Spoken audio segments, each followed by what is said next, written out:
So those that know me and know what I do call me the cleaner. I'm what you might call a bounty hunter, except I deal with very special cases, stuff that nobody else can really handle. I seek out the filth, the otherworldly beings, even what you might think is supernatural, and I terminate. I don't discriminate. I don't hesitate. I just squeeze the trigger. I'm not open for hire. I only take contracts from one person. And no, I can't bring you into the fold. It's something you're born into, and there's only ever a handful of us alive at a time. I can't go too far into the details, but I am allowed to say this. It all starts with a slip of paper, usually an envelope in the mail. Sometimes though, in very rare cases, I will get a letter in person. I call her Star. She's not allowed to tell me her real name, and Star isn't her code name. Traditionally, someone like her would just be called a messenger. Nothing else. That is all they are. I call her Star though. She has a real bright personality. Figured it fit. Now, I'm going to share a story with you all. Now, I'm not really a storyteller, so you'll have to forgive me if the format is weird. But I'll let you in on my life. Peel back the curtain just a little. I had a case a few years back. Started, like I said, with a knock at the door, which always gets my heart pumping. You see, we cleaners, we don't have friends, and we don't visit each other. So a knock at the door can only mean one thing. Star is there with a special case.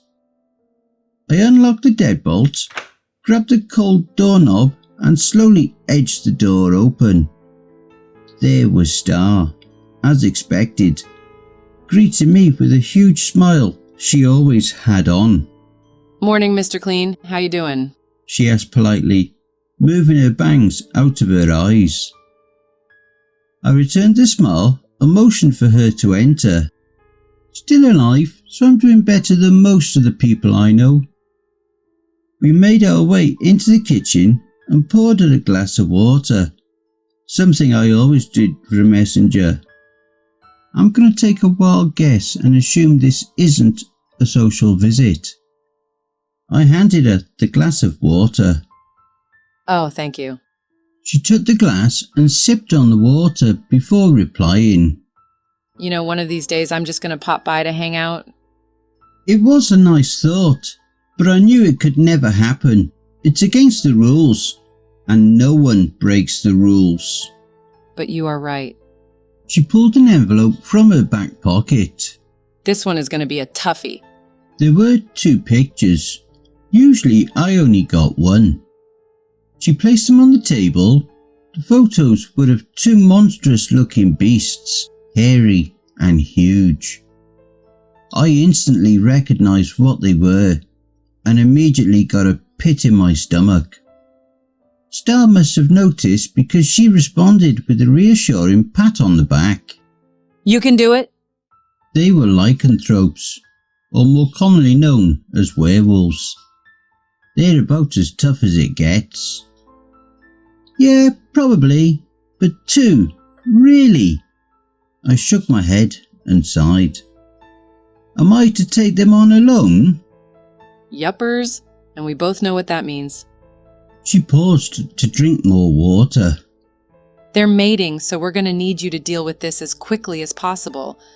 Can't be giving them a chance to separate and disappear. Lycanthropes are pretty much what they appear to be like in movies. Vicious, strong, fast, practically the perfect killing machine. However, in real life they don't have any special weakness. They die the same as everything else, and the best way to do it is blood loss.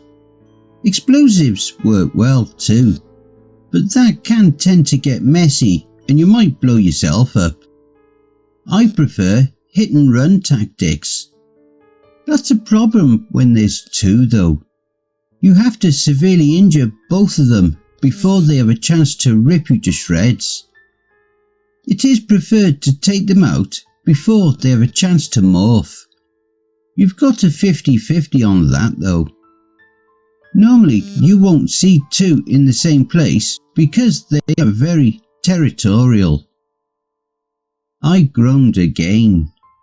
Fuck. Alright, I'll do it.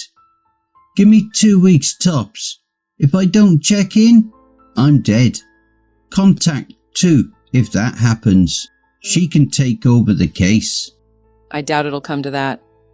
Star is always confident in my abilities. You always come out on top one way or another. I snickered. Yeah, but just give me the details. The sooner I plan this suicide mission, the better. I was awarded with a laugh from Star. Yes, sir. So here's what we got. So, of course, I can't actually go into the details of the locations and the contacts we used in the area. All I can say is that the events went down in a town in the States. I'm sure the more curious of you will try to search for news reports and whatnot, but I promise you that you're not going to find anything. Any shred of evidence that was there is gone. My family has been doing this for a very long time. We're a lot better at this than you are. You will find nothing. Now, when a cleaner goes looking for information, there's really only one thing that can give you reliable facts. An imp. That's what we call them. They don't really have a name in the English language. They are half human, half, I guess what you would call a demon. They're about as close to human as monsters can get. I know that may sound scary, but there's a reason we call them imps. They are small, weak, feeble creatures. The only thing they have going for them is their longevity. Pretty much immortal, and only a handful of them are still living. So, being that they pose no threat, we don't put them on the kill list. Imps are good for one thing, and one thing only: information gathering. Ins and outs. They know it all. And for a price, they'll tell you everything you need to know. So when I arrived at the small town, I arranged a meeting with the local imp via my contacts. Naturally, he wanted to meet in a public place. The otherworldly aren't really trusting of us cleaners. It was the middle of the day when we met. I spotted him sitting on the bench, right in the middle of the park.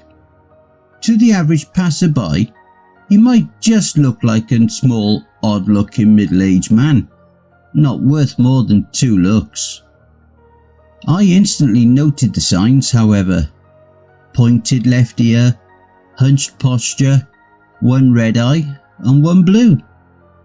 Imps all have the same disfigurements. They can easily blend in with contacts and whatnot though. You might have even met one before without even knowing it. I plopped down next to him. Mind if we cut to the chase, imp? The imp grunted and turned to face me, his thick brows already furrowed. You're all the same, you cleaners. Been dealing with you lot for over a century, always impatient. Never enough time to chat, eh? He sighed deeply, obviously not wanting to be there. I shrugged my shoulders. Sorry if I don't stop to ask you about the weather. I've got a job to do, and neither of us gets paid by the hour. Now tell me about the doggies. The imp looked at me, eyebrows still furrowed, notably displeased with my response. Well, treating them like dogs will definitely get you 6 feet under. I didn't respond, silently encouraging him to continue. There's 2 of them. They're young, maybe early to mid-20s. They're going to be strong, but you've got the upper hand with experience, I would think. He paused as a mother and her rather chubby kid passed by. 3 victims so far, but they were all human, so they won't be ready for something like you. He scratched his hairy chin and looked at me with his mismatched eyes. The female's name is Karen, the other Brandon. And where are Karen and Brandon staying?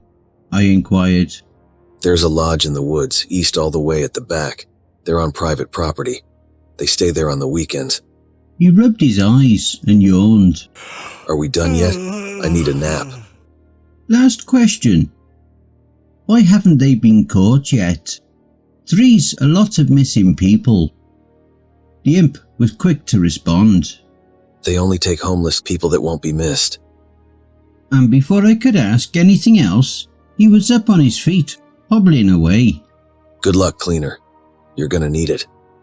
Can't say that I'll miss you if you die. He cackled as he walked away. Charming creatures. He was right. I'd need all the luck. Killing 1 werewolf is difficult. Killing 2 approaches impossible. You have to plan, weigh the risks heavily, and hope it all goes smooth. And it has to go smooth. Bearing that in mind, I rested up, got familiar with the terrain, and eventually I found myself hiking through the thickest part of the forest a few days later. It was dark. Not a single hint of moonlight was able to push its way through the thick canopy. I had decided that it would be better to take them out after daylight hours. By then, they would have their next victim already, and the feast would already be underway. Werewolves are emotional creatures, so I could only hope they were caught up in the ritual. Pitiful that I had to let a civilian die in the process. Not all hunts are without collateral damage, I reassured myself. Took about half an hour of wading through the thick trees before I started approaching a clearing. I could see a small cabin in the distance. At first glance, it was quite homely looking. Wooden walls, a fireplace smoking, even a sign that said welcome. There was one thing that did break the illusion, however: the screams. The bone-chilling screams of a man whose flesh was being peeled from his bones. I could see him laying on a table, arms and legs strapped down. A man and a woman standing over him. The man had a large blade and was slicing through his skin like it was butter. They were chanting in an old language, one that doesn't have a name. Their voices were guttural and a deeper pitch that humans were possible of making. It was the mating ceremony. They flay the victims alive, eat the skin, drain the blood into buckets, and then smear themselves in the blood. It was a sick and twisted ritual, and I didn't give them the chance to finish it. I looked down the iron sights of my rifle, picking my first target, the male, Brandon. The first shot ripped through the forest until it found its mark. The bullet tore through the man's chest, stopping his heart in an instant. Blood spattered on the ground as he slumped to his knees and fell to his face. Karen reacted almost instantaneously and dashed behind the trees to the right of the house. I expected that though. Werewolf reflexes were remarkable, even when in human form. I already knew what would happen next. She would change, become the monster I was sent to kill. The werewolf transformation is a slow, excruciatingly painful process. So I've heard at least. Bones grow and break to morph the body into a massive beast. Hair stabs through the skin, creating roots where none existed before. Their teeth all fall out one by one and are replaced by vicious fangs. Finger and toenails are pushed out, and in their place, only sharp bones remain, twice as long, strong and sharp. Close quarter combat against them is, well, a terrible idea, almost always fatal. I sighed and checked my surroundings. There were no signs of Karen. Maybe she... An abrupt, inhuman screech tore through the forest. It was distant, but they were known for their ability to cover ground fast. Everything got quiet after that. Fuck. I could feel the tremor in my hand already. Her transformation was complete, and I had just killed her lover. Again, they are very emotional creatures, passionate to their very core. I emptied the chamber of my rifle and pushed another round in. It wasn't human anymore. Slowly, I started making my way towards the lodge, taking care not to make the slightest of sounds. I was inching my way to the ritual table. Help me. I could hear the man croak out as I neared. They are going to kill me. Please help me. His voice was getting weaker. I looked over his bloody mess of a body, or at least what was left of it. You need to call an ambulance. His breathing was more laboured now, wheezing as his lungs fought for oxygen. I rested my hand on his forehead. It's gonna be alright. Close your eyes, I'll take it from here. He tried to say something more, but his eyes slowly drifted shut and his breathing eventually stopped. It was a shitty way to die. I let my eyes trail down to the other dead man. Brandon, the lycanthrope. He was young. Brown hair, blue eyes, and a hole in his chest. On the surface level, you can't even tell that they aren't human. There's no giveaway like there is with the imps. Werewolves are hard to find, unless of course they're morphed and hunting you. I nudged him with my boot. No movement. Good, I thought. I stepped over his body and moved towards their cabin. I had to shut myself in. I needed to trap the beast. I opened the door slowly, pushing it with my rifle, making sure to close it behind me. The fireplace was still lit, making the shadows dance on the walls. Very homely indeed, I said absent-mindedly, and it was. There wasn't much to it, but it was nice. A sofa and recliner by the fire, a kitchen past that. No TV though. I looked back at the dead body outside. I guess they've got other interests. There were paintings on the walls, mostly of wolves and the such. Brandon's signature was on a few of them. Guess he was a painter when he wasn't busy being a werewolf. Another screech tore through the forest, much closer this time. It was stalking the tree line, deciding how to attack. I snapped back to the task at hand. Right, best get to it then. I needed to immobilize the beast. I smiled as I dropped my duffel bag to the floor and set aside 2 large bear traps. Even a lycanthrope can't ignore steel teeth biting into its bones. I placed one by the door, maybe 5 feet away, and one by the window next to the fireplace.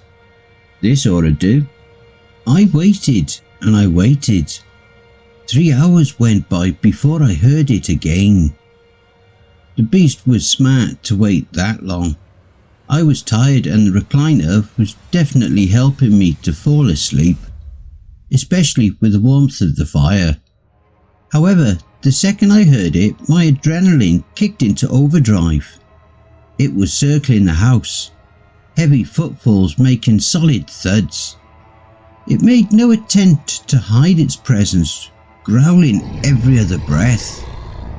Werewolves were masters at stalking their prey. You can only hear them when they want you to. It's no wonder she was able to get to the house without me noticing. She wanted me intimidated, and I was. I could hear the slow scraping of her talons as she carved into the house. The low guttural growl as she got bolder with each step. Boom! The cabin shook violently as another smashed against it. Paintings fell from the walls.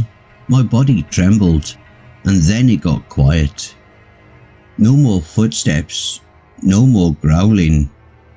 It was in kill mode. Shit. Every hair on my body was at attention. Goosebumps rose on my arms, and the tremor in my hand returned. All the experience in the world can't save you from the terror of a pissed off lycanthrope. I took a deep breath and slowly stood from the chair, rifle in hand.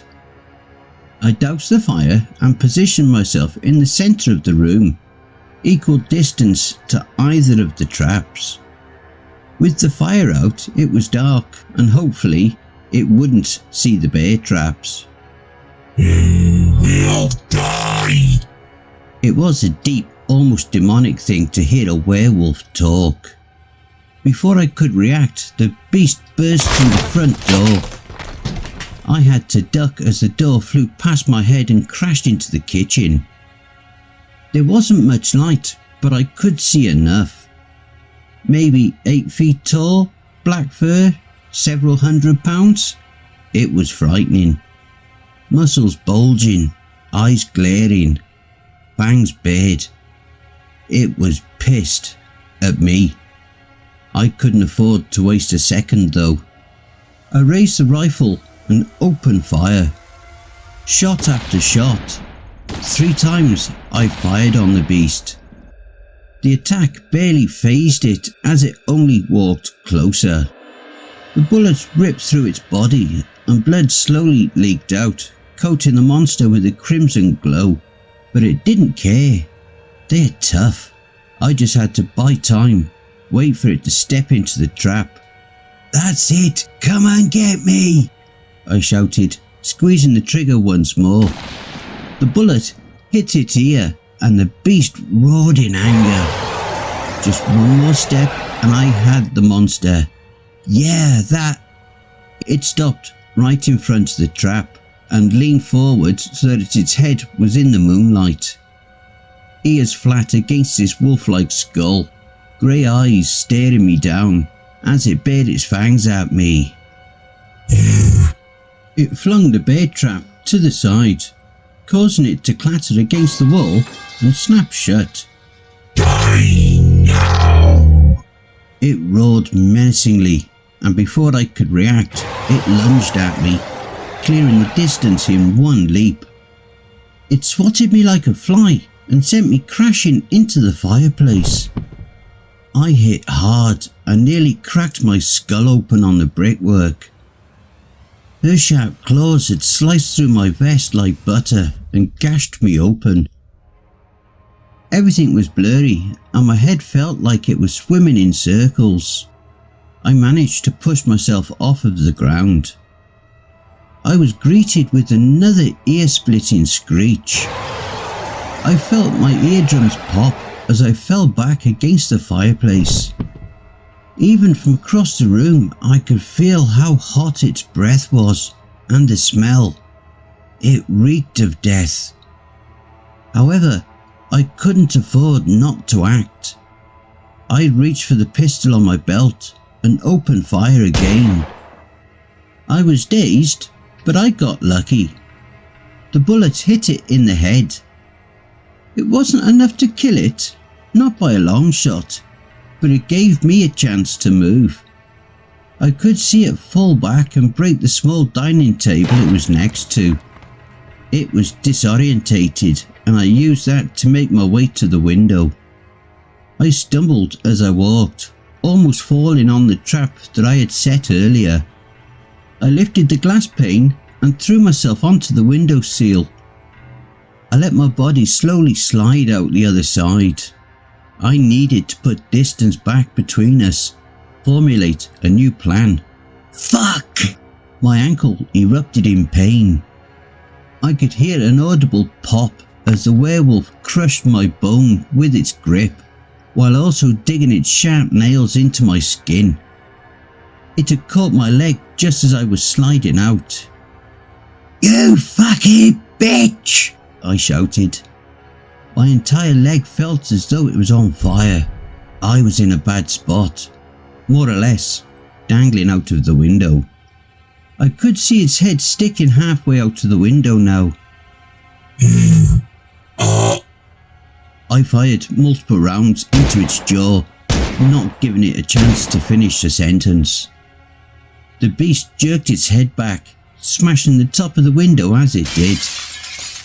I felt my ankle slip from its grip and my head smash on the ground as I fell onto the grass. I couldn't stand. My vision was fading, and the last thing I could hear was the beast pounding on the walls. I groaned as I sat forward. I was alive, but only barely. I was in a puddle of my own blood, and I couldn't use my left leg. It took me nearly 10 minutes to stand up, and another few to hobble over to the cabin window, what was left of it anyway. Karen, the werewolf, was seemingly dead.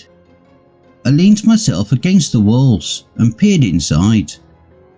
From what I could see, it looked as though the beast had bled out, several bullet wounds, and a bear trap still clamped on its ankle. Guess you stepped on it right before you snatched my leg. Even large pieces of glass sticking out the back of its head. Looks like you died trying to break the wall down though. I pulled my burner out of my pocket and dialed my only contact. Mission is a success. Gonna need a cleanup crew and a pickup for myself. Oh, and bring Helga. I'm hurt pretty bad. I let myself slide down against the wall. I drifted off looking at the stars. They looked especially dull that night. Took me a few days to wake up from that. Spent even longer in recovery. Witch doctors can only get you so far. That's the story for now though. You don't have to believe me, but I assure you, some of the legends of old are true. I might post again. I've got plenty to tell. For now though, I've got business to attend to.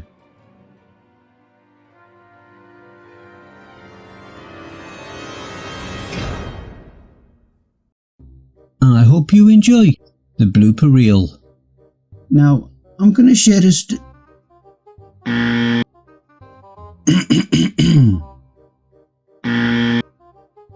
They're small, weak people. So when I arrived at the town,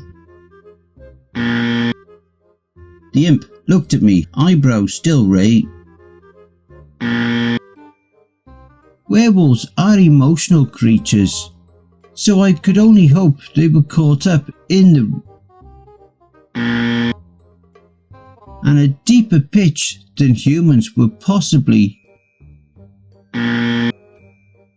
He tried to say something more, but his eyes closed. I smiled as I dropped my butt. Even a lycanthrope can't ignore steel. Even a lycanthrope can't For fuck's sake. Shut up, you. You're snoring. The attack barely phased it as it only walked. The attack barely... fuck's sake. The tack barely phased it.